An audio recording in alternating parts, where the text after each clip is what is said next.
Que toutes les personnes dans ce lieu reçoivent leur part. Je ne sais pas ce qui se passe dans la vie de mon frère. Je ne sais pas ce qui se passe dans le cœur de ma sœur. Toi, tu le sais. Le Saint-Esprit me précède, éternel Dieu. Conduis-moi selon ta volonté.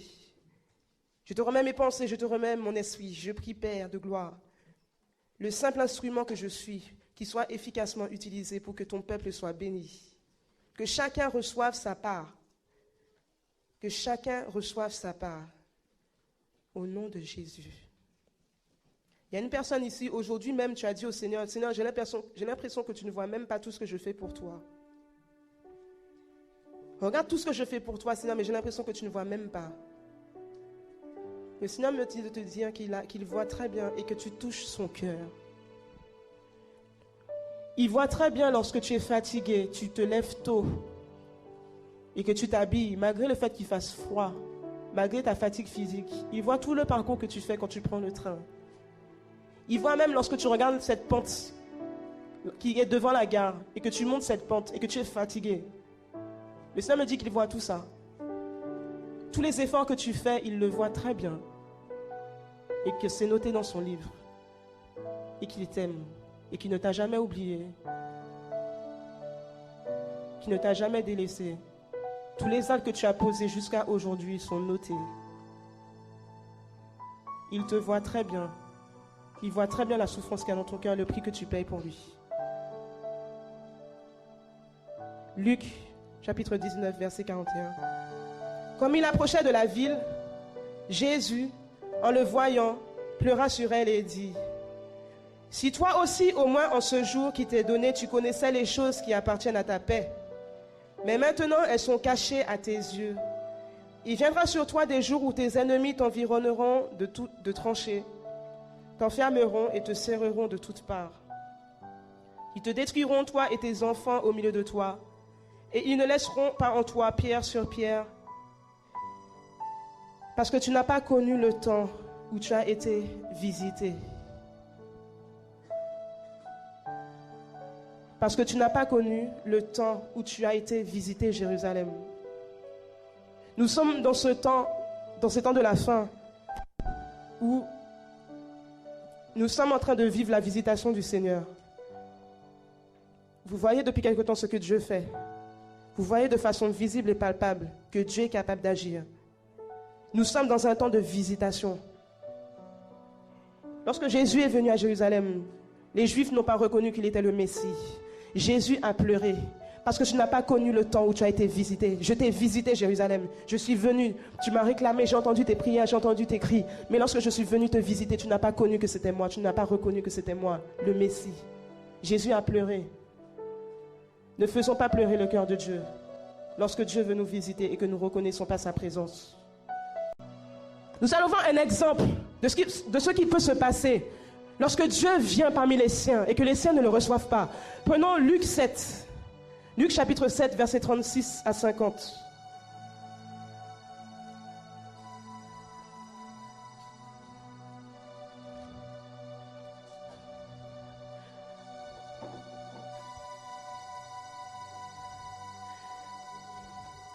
Un pharisien, Luc 7, verset 36. Un pharisien pria Jésus de manger avec lui. Jésus entra dans la maison du pharisien et se mit à table. Et voici une femme pécheresse qui se trouvait dans la ville, ayant su qu'il était à table dans la maison du pharisien, apporta un vase d'albâtre plein de parfums et se tint derrière aux pieds de Jésus. Elle pleurait, et bientôt elle lui mouilla les pieds de ses larmes, puis les essuya avec ses cheveux, les embrassa et les oignit de parfum. Le pharisien qui l'avait invité, voyant cela, dit en lui-même, « Si cet homme était prophète, il saurait qui et de quelle espèce est la femme qui le touche. Il saurait que c'est une pécheresse. » On va s'arrêter là dans un premier temps. Verset 36. Un pharisien pria Jésus de manger avec lui. Point. Jésus entra dans la maison du pharisien et se mit à table. Point. Vous savez, la ponctuation dans la Bible, j'aime beaucoup parce que ça parle en esprit. Amen. Quand vous lisez la Bible, regardez bien les ponctuations. Il y a des points bien placés, des virgules bien placées. Un pharisien pria Jésus de manger avec lui. Vous connaissez les pharisiens, hein? La fameuse secte à cette époque-là qui connaissait la loi, des personnes qui étaient vraiment respectées, haute société, qui connaissaient parfaitement la Torah, qui enseignaient le peuple et qui avaient une place bien située dans le temple, des gens que tout le monde honorait, quoi. Et ce pharisien va voir Jésus lui dire, Seigneur, est-ce que tu veux bien venir chez moi manger, je t'invite. Amen. De la même manière que toi, tu dis, Seigneur, je t'invite dans ma vie pour accomplir la parole de Apocalypse 3:20. Je frapperai, j'entrerai et je souperai avec lui. Amen. Si quelqu'un m'ouvre la porte. Tu as invité Jésus dans ta vie. Amen. Tu as invité Jésus chez toi aussi. Ce pharisien, pareil. Seigneur, je t'invite à venir chez moi manger. Ok. Et Jésus, dans sa simplicité, la parole, deuxième phrase, la Bible va dire, Jésus entra dans la maison du pharisien et se mit à table. Autrement dit, Jésus est rentré chez ce pharisien, physiquement il est rentré dans la maison, il s'est mis à table et il n'a rien dit. Il a obéi, il a accepté l'invitation. Tu as reçu Jésus, tu as invité le Seigneur dans ta vie, tu as demandé au Seigneur de faire partie de ta vie. Tu demandes au Seigneur qu'il vienne prendre place dans ta vie pour partager un moment, pour partager ton existence avec lui. Jésus vient dans ta vie. Amen. Il vient, c'est biblique. Je ne rejetterai pas celui qui vient à moi. Jésus va chez ce pharisien. Vous allez me dire, oui, d'accord, ben, c'est quoi l'histoire alors? Il n'y a rien de spécial? Ben oui, mais... Et voici, virgule. Ça veut dire que chez Simon le pharisien, il y avait un spécial en fait. Hein? Jésus est venu chez Simon le pharisien et la même histoire est répétée dans Matthieu 26, dans Marc 14. La Bible nous précise que Simon le pharisien était lépreux. Et il va s'asseoir, mais il y a un « et voici, virgule ». Dans la Bible, quand tu vois « et voici, virgule », c'est que quelque chose va se passer. Parce que c'est impossible que Jésus vienne chez toi et qu'il ne se passe rien. Il faut qu'il y ait un « et voici, virgule ». Lorsque Jésus vient dans ta vie, lorsque Jésus rentre chez toi, il faut absolument, c'est pas possible qu'il n'y ait pas de « et voici, virgule ». Il faut qu'il y ait quelque chose qui se passe. Il faut qu'il y ait un mouvement. Il faut qu'il y ait quelque chose qui va se produire. C'est impossible que Jésus vienne chez quelqu'un sans que quelque chose se passe. Il faut qu'il révèle qui il est. Il faut qu'il révèle qu'il est la vérité. Il faut qu'il révèle que lorsque lui vient chez quelqu'un, ce n'est pas comme tout le monde. Bouddha est peut-être venu chez toi. Allah est peut-être venu chez toi. Marie est peut-être venue chez toi. Mahomet est peut-être venu chez toi. Rien ne s'est passé. Mais lorsque Jésus vient chez toi, il y a toujours un « et voici, virgule ». Et ce « et voici, virgule » révèle la personne de Jésus qui fait la différence. Ce Jésus, c'est le tien. Il attend une seule chose. Cherche-le de tout ton cœur. Tu veux que Dieu te visite, je te dis c'est possible. Je n'ai rien de plus que toi. Je n'ai absolument rien de plus que toi. Je suis faite de chair comme toi. J'ai des ossements comme toi. Mais je sais une chose, c'est que la parole de Dieu est parole.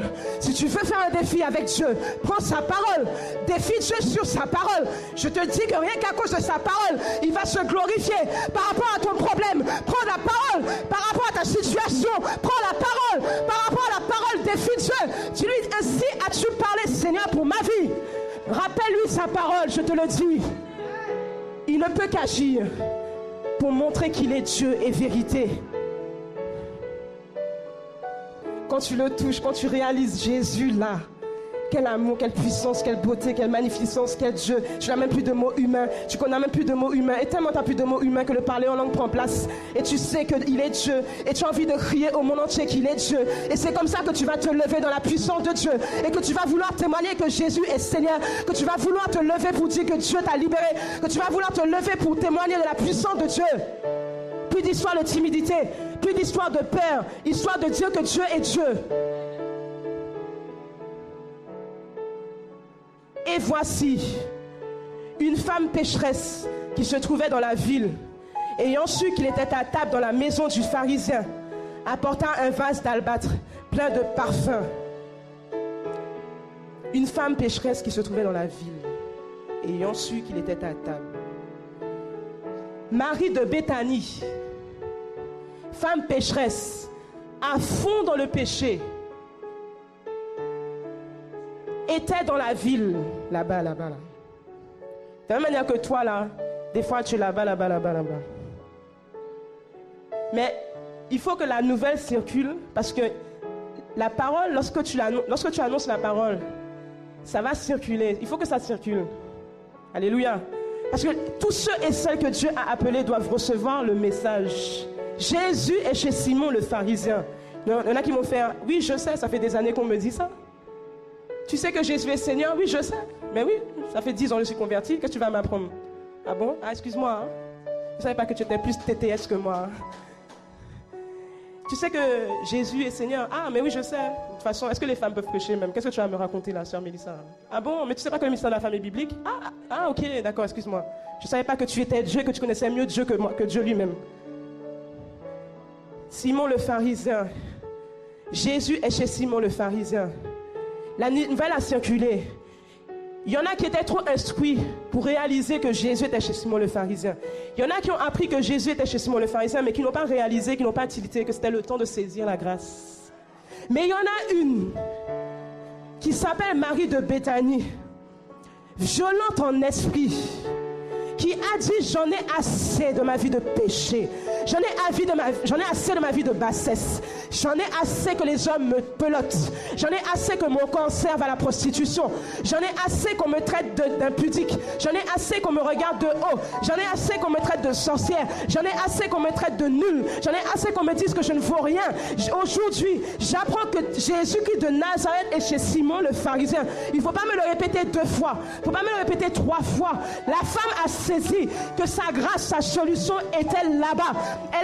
La parole est claire en disant qu'elle se trouvait dans la ville. Et ayant su qu'il était à table dans la maison du pharisien, elle apporta un vase d'albâtre plein de parfums. Cette femme en avait assez de sa vie. Elle en avait assez d'être liée. Elle en avait assez que l'ennemi joue avec elle. De la même manière que toi aussi, tu as le droit de te lever en disant non. Il y en a assez des liens de sorcellerie. Il y en a assez des liens spirituels. Il y en a assez des esprits humains. Il y en a assez de toutes ces choses. Je dois avancer avec le Seigneur. Lorsqu'elle a appris que Jésus était chez Simon le pharisien, elle a saisi sa grâce. Elle s'est dit: c'est terminé aujourd'hui, j'arrête avec ces choses. Je veux saisir maintenant la solution. Elle a dit: je vais aller vers Jésus. Mais attention, je ne veux pas y aller les mains vides. Non, lorsqu'on vient dans la maison de Dieu, lorsqu'on vient dans la présence de Dieu, on ne vient pas les mains vides. Il faut amener le parfum de l'adoration avec toi. Lorsque tu viens ici, tu vas chercher ton vase. Tu dois venir avec un vase rempli d'adoration. Tu dois venir dans la présence de Dieu rempli avec quelque chose dans tes mains. On ne vient pas dans la présence de Dieu vide. Cette femme pécheresse telle qu'elle était connaissait déjà le premier principe de venir dans la présence de Dieu, non pas les mains vides, mais avec quelque chose, avec le parfum. Le parfum représente l'adoration. Lorsque vous lisez dans Marc et dans Matthieu, la Bible nous dit que ce parfum a coûté extrêmement cher. Marie de Béthanie aurait pu se dire: non, mais le parfum Chanel, la Coco Chanel coûte trop cher. Je ne vais pas déverser 1 000 € pour acheter un parfum. Ce n'était pas son problème. La star des stars était là. Quel que soit le montant, je suis prête à verser et à verser. Parce que Jésus n'a pas de prix. Je dois lui montrer à quel point je l'aime. Elle n'a pas réfléchi. Elle a acheté le parfum. Lorsqu'elle a appris que Jésus était chez Simon le pharisien, pensez-vous qu'elle ne s'est pas arrêtée en se disant: mais attention, attends, stop, je m'arrête là, j'ai le parfum dans mes mains, je vais chez Simon le pharisien. Attends, Marie, arrête-toi 2 secondes. Tu te rends compte de ce que tu es en train de faire là? Tu sais où est-ce que tu vas là? Tu ne vas pas chez n'importe qui. Tu vas chez Simon le pharisien. Jésus est chez Simon le pharisien. Explique-moi 2 secondes, comment tu fais pour rentrer? Ça, c'est les raisonnements. Dieu te dit de parler, tu commences à raisonner. Oui, mais si je parle du Seigneur, on va penser quoi?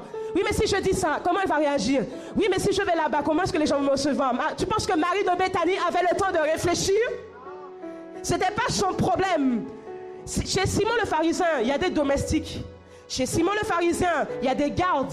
Chez Simon le pharisien, c'est comme si tu allais à l'Élysée. L'Élysée, vous avez vu les gardiens qu'il y a devant là? Qu'il neige, qu'il vente, qu'il pleuve, ils sont debout devant l'Élysée. Chez Simon le pharisien, tu ne rentrais pas comme ça.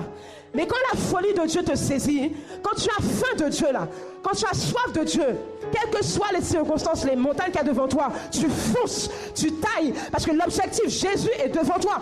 Rien ni personne ne va t'arrêter. Tu n'as plus le temps de raisonner. Marie de Béthanie a été chercher son vase. Elle s'est rendue chez Simon le pharisien avec son vase. Elle a dit, ma solution est là. J'en ai assez de ma vie de péché. J'en ai assez d'être lié. Je veux avancer dans la vie chrétienne. Je veux percer. Je ne veux pas seulement me contenter de venir le dimanche assise. Je veux aussi finalement saisir ce qu'on me donne tous les dimanches. Je veux saisir ce qu'on m'a communiqué dans les enseignements. Et je vais aller dans les gares. Je vais aller dans les cités. Je vais aller annoncer la parole. Je vais enfin faire quelque chose pour l'œuvre de mon Père. Elle n'a pas réfléchi. Avec son vase, elle avance chez Simon le pharisien. Il y avait peut-être des gardes. Les gardes voient cette femme-là débarquer. Marie qui est bien déterminée, violente en esprit. Les gardes vont dire, mais qu'est-ce qu'elle vient faire là, celle-là là? Marie de Béthanie, la prostituée que tout le monde connaît. L'autre garde qui va dire, non mais t'inquiète pas, je pense pas qu'elle a la folie de rentrer dans la maison. Peut-être qu'elle vient seulement voir s'il n'y a pas des clients, quoi. Ah, d'accord. Mais ils n'avaient pas réalisé que non, elle allait bien rentrer. Même si la porte est fermée, la force du buffle qui est en toi va faire que lorsque tu vas te lever dans la prière, dans l'esprit, lorsque tu vas te lever dans la prière prophétique, même les portes qui sont fermées, si Jésus est derrière, si la bénédiction est derrière, la force de la prière va casser ces portes. Marie de Béthanie n'avait plus le temps de réfléchir. Garde ou pas garde, richesse ou pas richesse, noblesse ou pas noblesse, statut social ou pas statut social, c'était pas son problème. L'objectif c'était Jésus est chez Simon. Même si je dois passer par la porte, même si je dois me battre avec les gardes, bon je pense pas qu'elle allait se battre, même si elle allait casser les fenêtres, elle allait rentrer. Jésus était là. Quand Jésus est là, tu fais tout pour entrer dans sa présence. Quand Jésus est là, tu ne regardes pas qui est à droite ou à côté de toi, tu rentres. Quand Jésus est là, tu ne réfléchis plus, tu ne raisonnes plus. Qu'est-ce que les gens vont penser de moi? C'est plus ton problème. Ton problème, c'est que le nom du Seigneur doit être glorifié. Ton problème, c'est que tu dois manifester la puissance de Dieu. Marie de Béthanie débarque chez Simon le pharisien. Les gardes, en la voyant entrer, vont dire, mais Marie, où tu vas? Elle dit, il y a Jésus qui est là. Ne m'arrêtez même pas. Ça fait des années que vous jouez avec moi, vous jouez avec mon corps, vous faites ce que vous voulez avec moi. C'est terminé. Aujourd'hui, la solution est là, je vais la chercher. Attachez-moi, liez-moi, faites ce que vous voulez. Mais je sais une chose, c'est que j'irai. Faites ce que vous voulez de moi, mais j'irai. On a essayé de lier Pierre dans la prison. Pierre était attaché de 2 chaînes. Mais lorsque l'église s'est mise à prier, les chaînes ont été brisées, n'est-ce pas? Matthieu 11, verset 12. Depuis le temps de Jean-Baptiste, le royaume de Dieu est forcé jusqu'à aujourd'hui. J'ai dit, hein, saisissez pas. La formule mathématique par excellence, c'est J-E-S-U-S, C-H-R-I-S-T-S-T de Nazareth. Je vais la saisir, je vais le manger, je vais l'avaler et ma destinée va être changée. Marie de Béthanie n'avait pas le temps de chipoter avec les gardes. Elle a foncé, elle a taillé avec son vase. Et elle se tint derrière aux pieds de Jésus. Elle pleurait. Et bientôt, elle lui mouilla les pieds de ses larmes, puis les essuya avec ses cheveux, les embrassa et les oignit de parfum. Quand J-E-S-U-S est là, tu n'as plus besoin d'avoir la formule ni la notice d'utilisation. Tu sais déjà en esprit ce que tu as à faire. Pourquoi? Parce que c'est ton cœur qui va te devancer, c'est ton âme qui va te devancer. Quand Jésus est là et que tu as besoin de la délivrance, tu n'as besoin de personne d'autre que le Saint-Esprit pour te diriger. Marie de Béthanie n'avait pas besoin qu'on lui dise ce qu'elle avait à faire. Direct, elle s'est mise à pleurer. La repentance. Personne n'a dit à Marie de Béthanie, si tu es dans un péché, repens-toi. Non, elle savait déjà. Elle en avait assez de sa vie. Et elle lui mouilla les pieds de ses larmes, puis les essuya avec ses cheveux, les embrassa et les oignit de parfum. Lorsque vous détaillez le verset 38, il y a plusieurs étapes. D'abord, Marie de Béthanie pleurait. Ensuite, elle lui mouille les pieds de ses larmes. Ensuite, elle les essuie avec ses cheveux. Elle les embrasse. Elle les oint de parfum. Amen. Suivez bien ça. Et Simon le pharisien qui l'avait invité, voyant cela, dit en lui-même, si cet homme était prophète, il saurait qui et de quelle espèce est la femme qui le touche, il saurait que c'est une pécheresse. Verset 44. Puis se tournant vers la femme, il dit à Simon, vois-tu cette femme, Simon, là? Regarde, Simon, regarde, je suis entré dans ta maison, tu ne m'as pas donné d'eau pour laver mes pieds. Mais elle les a mouillés de ses larmes et les a essuyés avec ses cheveux. Tu ne m'as point donné de baiser, mais elle, depuis que je suis entrée, elle n'a point cessé d'embrasser mes pieds. Tu n'as point versé d'huile sur ma tête, mais elle a versé du parfum sur mes pieds. C'est pourquoi je te le dis, ses nombreux péchés ont été pardonnés, car elle a beaucoup aimé. Mais celui à qui on pardonne peu, aime peu. Que celui qui saisit en esprit saisisse. Marie de Béthanie, rejetée des hommes, va arriver au pied du Seigneur. Elle va premièrement pleurer. Alléluia! Elle va pleurer par rapport à ses péchés. Seigneur, pardonne-moi. La repentance. Tu exposes ton péché devant le trône du Seigneur et tu réclames le pardon de Dieu qui est prêt à te pardonner de toutes tes iniquités et à te purifier. Il est fidèle et juste pour te les pardonner et pour te purifier. Vois-tu combien Dieu t'aime? Non seulement Dieu te pardonne, mais en plus de ça, il te purifie de tous tes péchés. Si tu avais été lié par ton péché, il te purifie, il te lave. Marie de Béthanie a pleuré devant le trône du Seigneur. Mais pendant qu'elle va pleurer devant le trône du Seigneur, devant le Seigneur, elle va être agenouillée. Alléluia, suivez bien. Elle va être agenouillée devant les pieds du Seigneur. Amen. Et pendant qu'elle va pleurer devant le pied du Seigneur, elle va regarder ses pieds. Amen. Les pieds du Seigneur étaient sales. Simon le pharisien voulait que Jésus vienne chez lui, n'est-ce pas, hein? Mais les pieds du Seigneur étaient sales. La Bible nous a bien dit au début que Jésus se mit à table. Jésus n'a rien dit, non? Jésus, ses pieds étaient sales. Il est rentré à table avec ses pieds sales. Alléluia. À cette époque-là, pendant cette période, au Moyen-Orient, toute cette période-là, vous savez qu'il n'y avait pas encore de voiture. Vous savez que les gens marchaient beaucoup à pied. Vous savez que Jésus marchait beaucoup. Vous savez que Jésus marchait avec une caravane, avec des animaux qui portaient l'eau, qui portaient toute la nourriture, avec les poules pour manger, avec les veaux, les vaches et tout ça. Amen. Il marchait avec ça. Il faisait de longues routes. Et à cette époque, il n'y avait pas de ciment. À cette époque, il n'y avait pas de béton. À cette époque, c'était la terre. Et pendant que Jésus marchait avec ses disciples, quand il faisait des routes et des routes, il marchait dans la boue, il marchait dans l'eau, il marchait dans la terre. Et les animaux qui étaient avec eux, pensez, les animaux faisaient des choses par terre. Hein? Et Jésus, vous savez à cette époque, les chaussures qu'on avait là, les petites sandalettes là, même si tu avais beau essayer d'éviter les crottes des animaux, c'était inévitable de marcher. Tu ne pouvais pas éviter de marcher dans les crottes. Amen. Et Jésus, lui, a connu ça, ainsi que les disciples. Alléluia. Et lorsque tu allais chez quelqu'un élevé en dignité comme Simon le pharisien, il y avait toute une gamme de domestiques. Et les domestiques à cette époque étaient rangés par rang. Le plus haut domestique avait une tâche noble et le plus petit des domestiques avait la tâche ingrate de recevoir les invités en leur lavant les pieds pour qu'ils puissent rentrer dans la maison. Alléluia.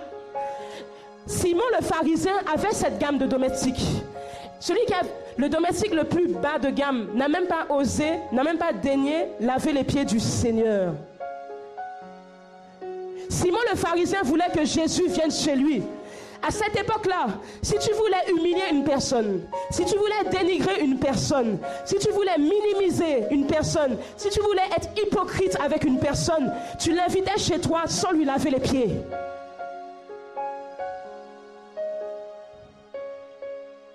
Jésus est rentré chez Simon le pharisien, il n'a pas été honoré. Jésus est rentré chez Simon le pharisien, il n'a pas été reçu comme il méritait d'être reçu. Jésus avait faim de l'adoration. Jésus voulait qu'on l'adore. Sa faim n'a pas été rassasiée chez Simon le pharisien. Mais lorsque Jésus a faim, les derniers seront les premiers. Jésus a suscité Marie de Béthanie là-bas, la femme rejetée, celle qu'on méprisait. C'est elle que Dieu a appelée. C'est l'adoration qu'il avait besoin de recevoir qui l'a attirée. Et Jésus, Marie de Béthanie s'est prosternée devant le Seigneur pour d'abord premièrement se repentir. Mais lorsqu'elle va regarder ses pieds, elle va dire: tu es le Seigneur des Seigneurs. Elle va penser: mais c'est pas possible. Tu es venu chez Simon le pharisien. Simon le pharisien voulait que tu viennes chez lui sans t'honorer. Nous voulons que Jésus vienne dans nos vies, mais nous ne voulons pas l'honorer, frère.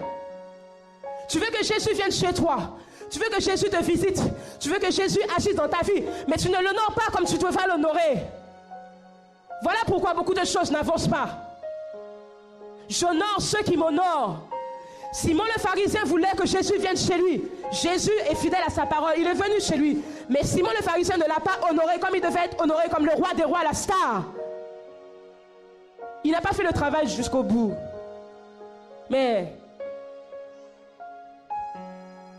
si lui ne fait pas le travail, si elle ne fait pas le travail, c'est pas grave. Dieu va susciter des personnes qui vont faire le travail bien comme il faut même. Marie de Béthanie va se prosterner devant le Seigneur. Elle va pleurer pour ses péchés. Et voilà pourquoi, au verset 38, il y a autant de détails. Elle pleurait. Et bientôt, elle lui mouilla les pieds avec ses larmes. Elle va être à genoux devant le Seigneur. Seigneur, pardonne-moi pour mes péchés. Elle va ouvrir les yeux.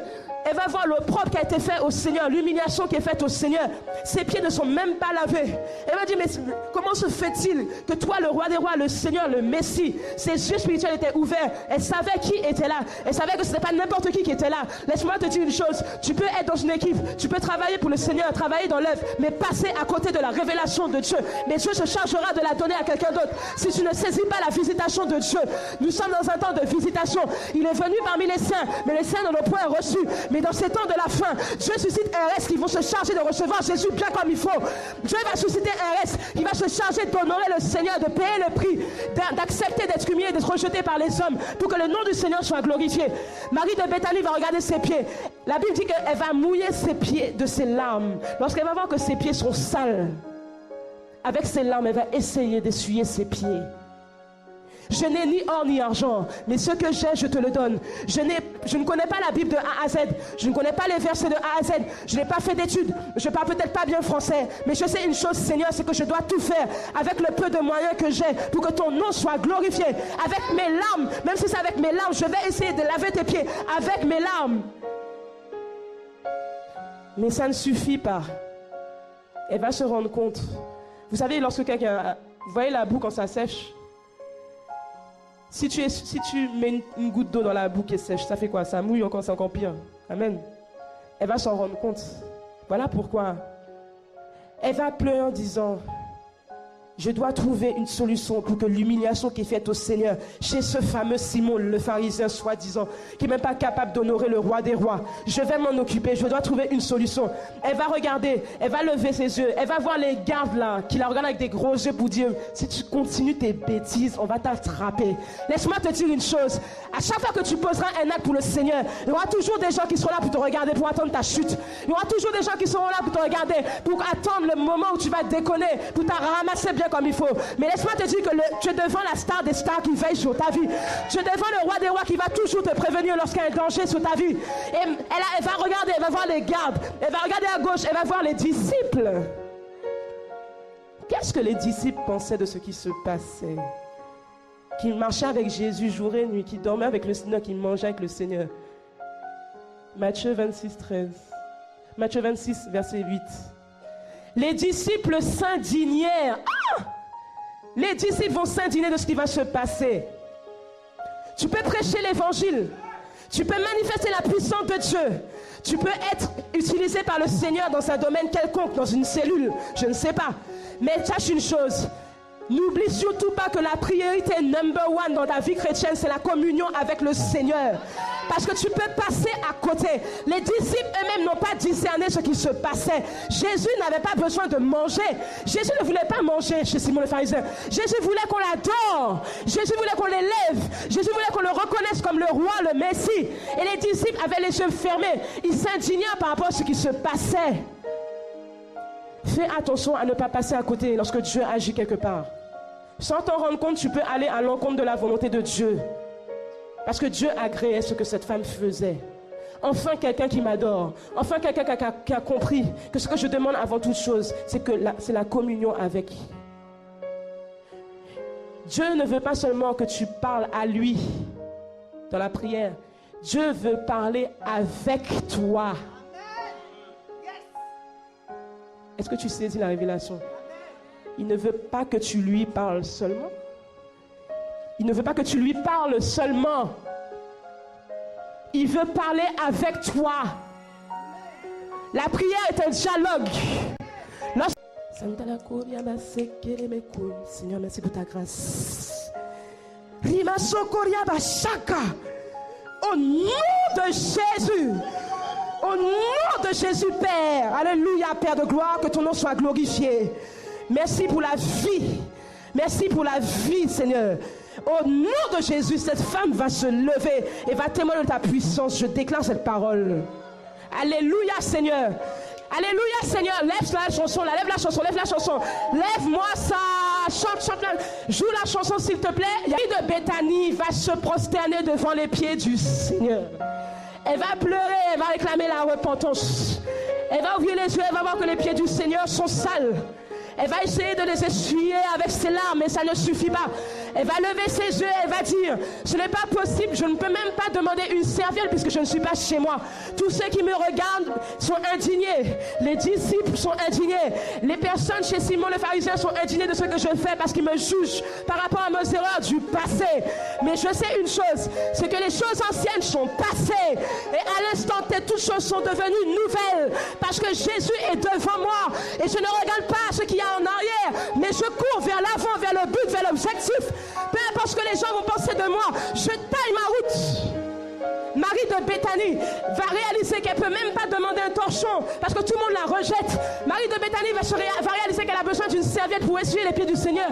Mais à qui va-t-elle oser lever la voix pour demander une serviette? Elle n'est pas chez elle, ce n'est pas sa maison. Elle va dire, mais puisque c'est ainsi, je vais moi-même essuyer les pieds du Seigneur. Elle va regarder les moyens qu'elle peut utiliser. Et le meilleur moyen qu'elle a trouvé, c'est 1 Corinthiens 11, verset 15. Ce qui fait la gloire d'une femme, c'est sa chevelure. Elle va se dépouiller de sa gloire, elle va retirer son turban, elle va défaire ses cheveux, elle va dire avec la gloire que tu m'as donnée, la gloire naturelle, mes cheveux, je vais essuyer l'opprobre, je me sers de ma gloire pour que ton nom soit glorifié, Seigneur. Je paye le prix, je paye le prix. Marie de Béthanie va se servir de sa gloire pour retirer l'opprobre, l'humiliation. Oh Dieu, où sont ces personnes qui sont prêtes à être rejetées, humiliées et comprises parce qu'elles ont saisi que Jésus est là. Oh Dieu, l'Esprit de Dieu, l'Esprit de Dieu, l'Esprit de Dieu. Saint-Esprit, quand tu nous saisis. Saint-Esprit, quand l'Esprit de Dieu te saisit, tu commets des actes que tu n'es même pas capable de contrôler. Quand l'Esprit de Dieu te saisit, la puissance de Dieu te saisit, tes jambes vont commencer à marcher. Le sel de l'évangile. Quand tu seras à Châtelet ou à Gare du Nord, tu vas entendre une voix qui va te dire tourne à droite, tourne à gauche, va là-bas, va là-bas. Tu vas tomber sur une âme, tu vas prêcher l'évangile. L'âme va être touchée, tu vas manifester la puissance de Dieu, la guérison. Ne réfléchis plus, ne raisonne plus. On n'a plus le temps. L'Esprit de Dieu est sur toi. On a dit tout à l'heure que la grâce est répandue sur nous tous. Ose seulement. Ose. Elle va essuyer les pieds du Seigneur avec ses cheveux. 1 Corinthiens 11, verset 15. Ce qui fait la gloire d'une femme, c'est sa chevelure. Elle va se défaire de sa gloire pour essuyer l'humiliation qui a été faite au Seigneur. Elle va prendre le vase qui a coûté aussi cher. Dans ce vase, il y avait quelque chose qui était précieux. Dans ce vase, c'est dedans qu'il faut que tu mettes tes doutes.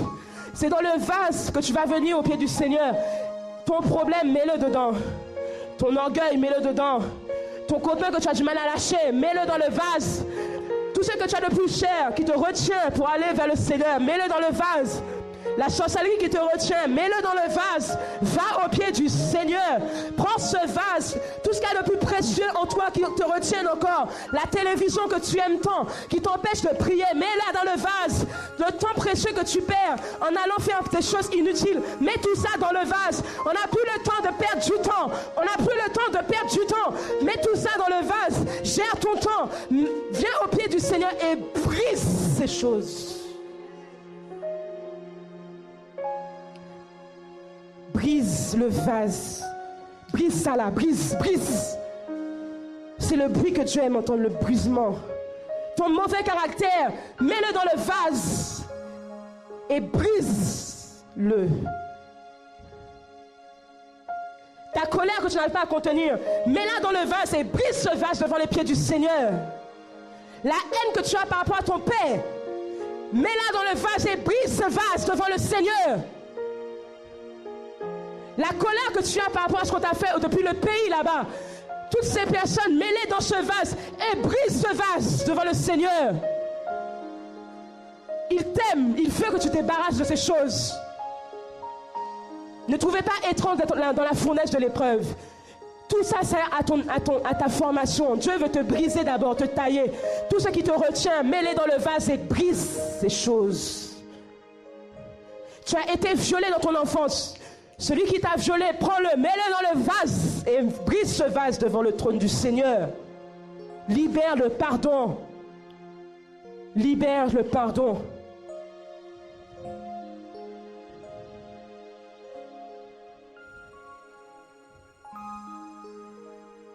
Et Simon le pharisien va oser négliger cette femme en disant, si Jésus savait qui elle est, laisse les gens te juger. Parce que c'est quand tout le monde te dit non que Jésus te dit oui. C'est lorsque tout le monde est contre toi que Jésus dit je suis avec elle. C'est lorsque tu marches par l'esprit que personne ne peut te comprendre, que tu vas commettre des actes où tout le monde sera contre toi. Mais après on dira, ah ok d'accord, excuse-moi. Paye le prix. Paye le prix. La vie chrétienne n'est pas une vie de Club Med. C'est une vie de défi.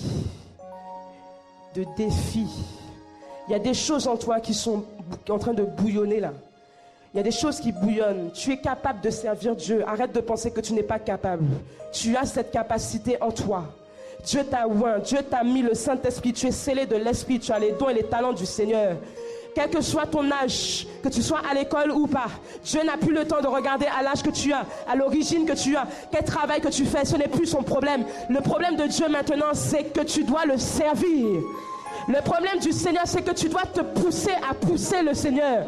Dans le sens où tu dois te pousser toi-même à manifester les dons que Dieu t'a donnés. Tant que tu ne feras rien, tu ne seras pas heureux dans la vie chrétienne. Tant que tu ne feras pas ce que Dieu te demande, tu ne seras pas épanoui dans ta vie chrétienne. Tu ne seras pas épanoui. Tu as été créé pour glorifier le Seigneur. Comme on nous a dit au séminaire, tu as été créé pour carburer à la gloire de Dieu.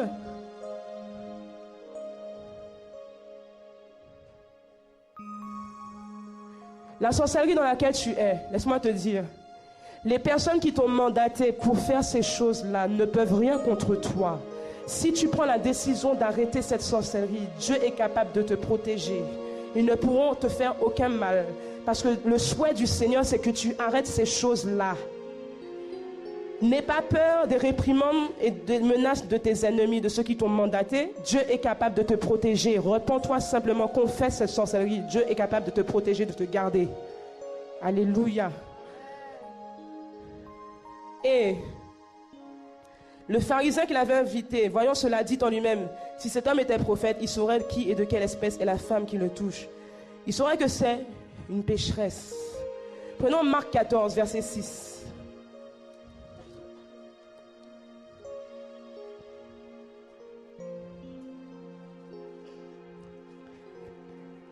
Les disciples eux-mêmes vont être indignés. Et Jésus va intervenir. Parce qu'il faut savoir que Jésus est capable d'entendre tes pensées. Hein. Quand tu penses là, tu murmures, Jésus entend tes pensées. Alléluia. C'est comme il y a quelqu'un ici, le Seigneur me parle. Tu es toujours en train de critiquer les serviteurs de Dieu. Tu es toujours en train de médire par rapport à cette œuvre-là. Tu es toujours en train de critiquer, sous-critiquer. Fais attention, arrête. Arrête de critiquer les serviteurs que Dieu a établis. C'est dangereux ce que tu fais. Tu es là, tu dis jamais rien, mais derrière, tu casses bien. Arrête. C'est pas bien ce que tu fais. C'est Dieu qui établit. C'est Dieu qui établit. C'est Dieu qui choisit et c'est Dieu qui établit. Amen. Église, cette personne-là doit arrêter. Amen. C'est pas bien. Voilà, Dieu parle. Hein. Et Jésus va parler. Laissez-la, verset 6, 14, verset 6. Pourquoi lui faites-vous de la peine? Elle a fait une bonne action à mon égard. Vous avez toujours les pauvres avec vous. Et vous pouvez leur faire du bien quand vous voulez. Mais vous ne m'avez pas toujours. Elle a fait ce qu'elle a pu. Elle a d'avance embaumé mon corps pour la sépulture. Je vous le dis en vérité, partout où la bonne nouvelle sera prêchée dans le monde entier, On racontera aussi en mémoire de cette femme ce qu'elle a fait. Verset 8, elle a fait ce qu'elle a pu. J'aime cette parole. Elle a fait ce qu'elle a pu. Les gens pensent que tu es là, que tu ne fais rien dans l'œuvre de Dieu, mais toi tu fais le maximum. Dieu t'agrée. Ce n'est pas une histoire d'être vu des hommes. Ce que tu fais dans le secret, les hommes n'ont pas besoin de le savoir. Ta main gauche n'a pas besoin de savoir ce que ta main droite fait. L'essentiel que Dieu te demande, c'est de te donner au maximum. C'est de donner le maximum que toi tu peux donner. Oui, c'est vrai que tu ne gagnes pas beaucoup d'argent, que tu as un petit salaire. C'est vrai que tu gagnes à peine le SMIC, mais tu donnes ce que tu peux. Tu touches le cœur de Dieu. Je parle à quelqu'un. Dieu ne t'en veut pas parce que tu ne donnes pas beaucoup. Dieu n'est pas dans la quantité. Il regarde la disposition de ton cœur. Avec quel cœur tu lui donnes. Elle a fait ce qu'elle a pu. Elle n'avait pas de serviette ni de torchon. Elle a fait ce qu'elle a pu. Elle a essuyé mes pieds avec ses cheveux. C'est la seule solution qu'elle a trouvée. Dieu te demande de donner ce que tu peux. Ton maximum. Tu penses que c'est une petite goutte d'eau, mais cette goutte d'eau là peut être puissante. Tu penses que le simple fait de dire aux gens « Jésus vous aime », tu penses que ce n'est pas suffisant. Laisse-moi te dire que Dieu est content si c'est tout ce que tu as pu faire. Au moins tu as fait quelque chose. Parce que beaucoup ne font rien. Un jour, une petite fille va dire à un monsieur « Monsieur, vous savez que Jésus vous aime ?» Le monsieur va la regarder de haut, il va la regarder en disant « Qu'est-ce que tu as à me raconter, toi ?» Elle a été blessée. Mais elle ne savait pas qu'elle avait touché le cœur de Dieu en faisant ça. Et cet homme, 20 ans plus tard, va perdre son travail, sa femme, ses enfants, va être dans une dépression terrible. Il va vouloir se défenestrer, il va ouvrir la fenêtre, il va vouloir se jeter dans le vide, se suicider parce qu'il n'en pouvait plus. Et au moment T où il allait sauter, il y a un flash qui est sorti comme un appareil photo, clic. Il a revu 20 ans en arrière cette petite fille qui lui a dit « Monsieur, vous savez que Jésus vous aime ?» Accompagné de la puissance de Dieu qui a touché son cœur. Il a fait demi-tour, il s'est prosterné. Jésus l'a visité en live. Aujourd'hui, il prêche l'évangile. Cette petite fille a fait ce qu'elle a pu. Mais quelle puissance et quelle gloire qui attendait derrière. Voilà pourquoi, cesse de te minimiser. Ce que tu fais dans le royaume de Dieu a déjà un impact. Le peu que tu fais déjà pour le Seigneur a du prix à ses yeux. Et Dieu est capable même de te défendre pour que tu continues ton travail. Les gens vont chercher à te saisir. On a cherché à saisir Pierre. Hérode a voulu saisir Pierre parce que Pierre faisait trop de dégâts dans le monde spirituel. On va chercher à te saisir. Oui, c'est vrai, tu seras combattu. Mais l'onction que Dieu t'a donnée sert à combattre ce bon combat-là. Plus tu parleras du Seigneur, plus ton onction augmentera. Et Jésus va la défendre. Et elle a fait ce qu'elle a pu. Elle a d'avance embaumé mon corps pour la sépulture. Jésus savait qu'il allait mourir, n'est-ce pas? Lorsque, imaginez, Marie de Béthanie a oint les cheveux, a oint la tête du Seigneur avec le parfum. Lorsque Jésus agonisait à la croix, pendant sa souffrance à la croix, pendant qu'il est en train de pleurer, de souffrir pour toi et moi, à un moment donné, Jésus avait de longs cheveux, n'est-ce pas, non? Pendant qu'il souffrait à la croix, ses cheveux, il va sentir l'odeur du parfum de Marie de Béthanie qu'elle avait répandu sur sa tête. Elle a d'avance embaumé mon corps pour la sépulture. Pendant que Jésus souffrait à la croix, il y avait le parfum de Marie de Béthanie sur sa tête. Rien qu'en pensant à l'adoration que cette femme lui a donnée, Jésus a pu aller jusqu'au bout. Ça a peut-être été une goutte d'eau, mais ça a forcément encouragé le Seigneur à aller jusqu'au bout, ne serait-ce pour sauver son âme. Elle a d'avance embaumé mon corps pour la sépulture. Et Jésus dira, partout où je vous le dis en vérité, partout où la bonne nouvelle sera prêchée dans le monde entier, on racontera aussi en mémoire de cette femme ce qu'elle a fait. Peut-on dire la même chose pour toi? Est-ce que Jésus, lorsqu'il te regarde, dit la même chose? Partout où la bonne nouvelle sera prêchée, on racontera en mémoire de cette femme ce qu'elle a fait. Qu'est-ce que ça veut dire? Vous allez me dire, mais c'est bizarre, parce qu'à chaque fois qu'on prêche l'évangile, on ne parle pas de Marie de Béthanie. Pourquoi est-ce que Jésus a dit que partout où la bonne nouvelle sera prêchée, on racontera en mémoire d'elle ce qu'elle a fait? Ça veut dire que cette femme a touché le cœur du Seigneur. Le cœur du Seigneur a été vivement touché par cet acte d'adoration. Tu veux toucher le cœur de Dieu? N'arrête de monter, de descendre et de faire des gymnastiques.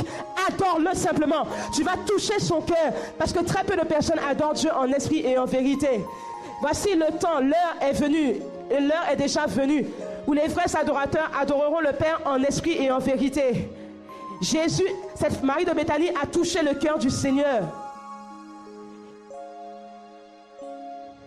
Alors qu'il était humilié chez Simon le pharisien.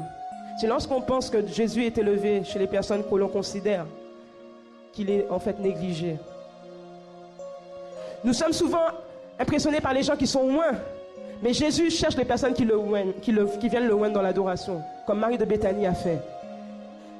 Partout, on racontera en mémoire de cette femme ce qu'elle a fait. Ça veut dire qu'elle sera constamment dans la mémoire du Seigneur, dans la pensée du Seigneur. Si au ciel, il y a une galerie, si au ciel, il y a un endroit où tous les héros, tous ceux qui ont touché le cœur de Dieu sont exposés, Marie de Béthanie est là-bas. Est-ce que tu es là-bas? That is the question. Est-ce que tu es dans la mémoire du Seigneur? As-tu posé des actes qui touchent le cœur de Dieu? Il y en a certains, oui. Mais ils ne le savent même pas. Alléluia. Église de Savigny, tu es là ou tu dors? Église de Savigny, est-ce que tu veux oindre le Seigneur avec ton adoration? Est-ce que tu veux mettre tout ce qui te bloque là dans le vase et briser ce vase-là qui te fatigue? Adorons le Seigneur de tout notre cœur. Je ne t'ai pas dit que tu n'adorais pas Dieu. Je suis en train de te faire comprendre que Dieu veut t'amener dans une nouvelle dimension de l'adoration parce qu'il a besoin de te révéler une nouvelle face de son caractère. Tu as besoin d'aller de gloire en gloire, de victoire en victoire, de progrès en progrès. Ne te contente pas simplement du chemin que tu as parcouru aujourd'hui avec le Seigneur. Dieu veut t'amener dans une nouvelle dimension avec lui. Mais pour ça, il faut que tu saisisses que la priorité numéro 1 pour ta vie, c'est de passer du temps dans sa présence. D'arrêter de demander, Seigneur, donne-moi, Seigneur, je veux ça, Seigneur, je veux un travail, Seigneur, je veux ci. Non, arrête, change ta façon de prier. Arrête de demander les prières de protection.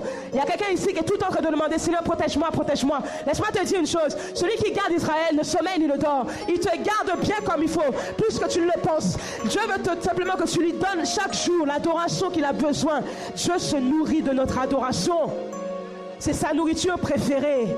Quand tu l'adores, il aime ça. Quand tu l'adores, il aime ça. Quand il adore, il est dans la joie. Quand tu rentres dans sa présence, quand tu fermes ton portable, quand tu fermes la porte, quand tu dis à tes enfants, stand by, laissez-moi. Quand tu fais le nettoyage, tu t'enfermes dans ta chambre et tu dis, Seigneur, maintenant c'est toi et moi, mon doudou d'amour, tu sais que je t'aime. Il y a des personnes qui ont honte de parler au Seigneur comme ça là. Quelle honte tu as, hein? Jésus n'a pas eu honte de mourir à la croix, d'être exposé pour toi. Hein? Lâche-toi dans la présence de Dieu. Aime-le. Même si tu ne le ressens pas. Ce n'est pas une histoire de je ressens ou je ne ressens pas. Non, c'est une histoire de foi. Il y a des personnes qui disent je ne ressens rien dans la présence de Dieu. Mais qu'est-ce que tu as à ressentir? Ce que tu dois ressentir, c'est la parole qui te dit que tu dois l'adorer. C'est tout. Dire au Seigneur, me voici devant toi. Passons un moment ensemble. Seigneur, tu m'as aimé. Seigneur, tu m'as dit à la croix que tu as tout accompli pour moi. Je veux te remercier. Laisse-moi te dire une chose avec toi. Mais je permets l'épreuve pour t'emmener dans la formation de l'esprit. Je permets l'épreuve pour que tu comprennes que je dois te tailler, purifier ton caractère. Je suis la fournaise, le feu qui purifie, le feu qui va laver tout ce qui est impur en toi, qui va faire sortir tout ce qui n'est pas de moi en toi. Je veux simplement te purifier. Je veux simplement te laver. Je veux simplement faire sortir en toi tout ce qui n'est pas de moi, afin que tu puisses comprendre la formation. Ne trouvez pas étrange d'être dans la fournaise ardente de l'épreuve. Ne trouvez pas ça étrange. Ne soyez pas étonnés que Dieu vous amène dans les épreuves. Dieu se sert des personnes qui ont été brisées dans l'épreuve. Ce sont les personnes comme ça que Dieu va se servir. Ce sont les personnes comme ça que Dieu va oindre. Ce sont les personnes qui, malgré ils sont dans les difficultés, malgré les épreuves, les difficultés, qui vont continuer à l'adorer. Même si elles ne voient pas le résultat de leur prière, elles vont continuer à adorer, parce que ce sont les personnes qui ne marchent pas non pas par la vue, mais ce sont les personnes qui marchent par la foi. Ce sont les personnes qui ne voient pas le résultat dans la prière, mais lorsqu'elles marchent par la foi, même s'il y a les montagnes seront aplanies, parce que Dieu te dit dans Zacharie 4 verset 6, qui es-tu grande montagne? Qui es-tu montagne devant ma fille que j'ai appelée? Qui es-tu maladie devant ma fille que j'ai appelée? Qui es-tu épreuve? Qui es-tu célibat? Qui es-tu chômage? Qui es-tu toi devant celle que j'ai choisie? Qui es-tu toi celle devant celle que j'ai établie? Qui es-tu devant mon fils que j'ai appelé? Sache montagne une chose, tu seras aplani, je te le dis. Le célibat dans ta vie sera aplani. Tu n'es pas appelé à être célibataire. Dieu a réservé un Adam pour toi. Sois simplement patiente. Sois patiente. Je te dis une chose, je vais te dire la vérité pour ton bien. Tant que tu resteras statique sur ta chaise sans rien faire, tant que tu seras dans la religion du dimanche, je te dis une chose, ta vie chrétienne n'évoluera pas. Dieu veut que tu te lèves en esprit. Arrête de te minimiser. Arrête de penser que tu n'es pas capable. Laisse-moi te dire la vérité. L'esprit de Dieu qui est en toi est un esprit de force. Est un esprit de force. Dieu va transformer ton caractère. Dieu a une armée. Dieu va transformer ton caractère. Tu étais timide. Tu étais quelqu'un de faible. Dieu va te rendre un esprit de guerrière. L'esprit de guerrière. Combat le bon combat de la foi. Le jour où tu t'es donné au Seigneur, tu t'es engagé dans un combat terrible. Le jour où tu as reçu le Seigneur, tu t'es engagé dans un combat. Sois armé. Dieu t'a donné des armes spirituelles dans Éphésiens 6. La cuirasse de la justice, la ceinture de la vérité, le zèle de l'évangile, les chaussures du zèle, le bouclier de la foi, le casque du salut, l'épée de l'esprit. Sois revêtu de tes armes et combat ton combat de la foi. Lève-toi, cesse de pleurer.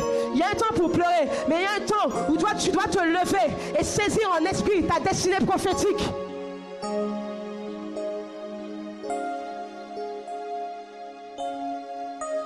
On reconnaît un arbre à ses fruits. Wow. L'éternité ne suffit pas pour découvrir le caractère du Seigneur. L'éternité ne suffit pas pour découvrir qui est Dieu. Dieu n'a ni commencement ni fin. Dieu n'a pas de commencement, il n'a pas de fin. Il est. Il n'a pas de commencement, il n'a pas de fin. Il est.